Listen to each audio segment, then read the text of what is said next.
Hi friends, మనము మీడియాలో చూస్తున్నాము. ఆల్మోస్ట్ ప్రతిరోజు ఒకరినో ఇద్దరినో ఈ ACB anti corruption bureau Telangana వాళ్ళు ట్రాప్ చేస్తున్నారు, పట్టుకుంటున్నారు.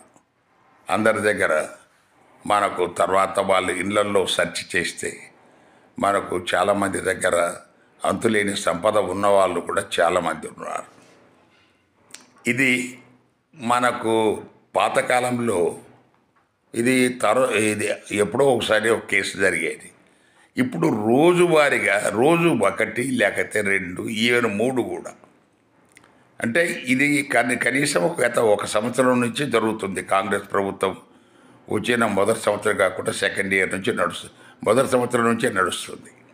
ఇక్కడ మనం చెప్పదలుచుకున్నది ఏంటంటే, గత ప్రభుత్వంలో వీళ్ళకి ఎలాంటి కంట్రోల్ లేకుండా విచ్చలవిడిగా లంచాలకు అలవాటు పడ్డారనేది దీన్ని బట్టి మనకు అర్థమవుతుంది.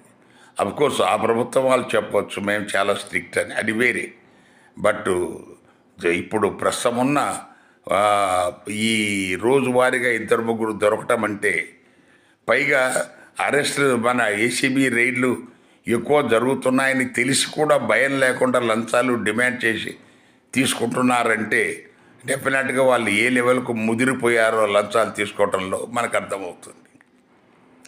సో ఇక్కడ ఈ ఏసీబీ పడిన శ్రమకు చివరికి ఫలితం ఉండదు. చాలామందికి మళ్ళా రాజకీయ నాయకుల ఇన్వాల్వ్మెంట్తో వాళ్ళకు కేసులు పోతాయి, ప్రమోషన్లు వచ్చాయి, వాళ్ళు పెద్ద పెద్ద పదవుల్లో రిటర్ అవుతారు.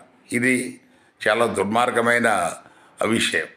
అందుకే ఎవరినైతే ఈసీబీ ట్రాప్ చేస్తుందో వాళ్ళను మనకు కాన్స్టిట్యూషనల్ ప్రొవిజన్ ఆర్టికల్ 311, 310, 311 అవి వాటిని వాడి గవర్నర్ గారు వాళ్ళను డైరెక్ట్గా డిస్మిస్ చేస్తే, సో వాళ్ళకు ఎట్టి పరిస్థితుల్లోనూ తిరిగి ఈ ఎంక్వైరీ కండక్ట్ చేయటం, వాళ్ళ కోర్టులో ఈ మధ్య కోర్టులు ఏమంటున్నారు, రెడ్ హ్యాండెడ్గా పట్టుకున్నా కూడా అది సాక్ష్యం కింద తీసుకోమని కూడా కొంతమంది వితండవారు. సో ఈ రకంగా అందువల్ల వాళ్ళు తప్పించుకోకుండా వాళ్ళను డిస్మిస్ చేయటమే సరైన నిర్ణయం అనేది అంటే ఈ వీడియో ద్వారా ప్రజాభిప్రాయంగా చెప్పదలుచుకున్నాను. Thank you.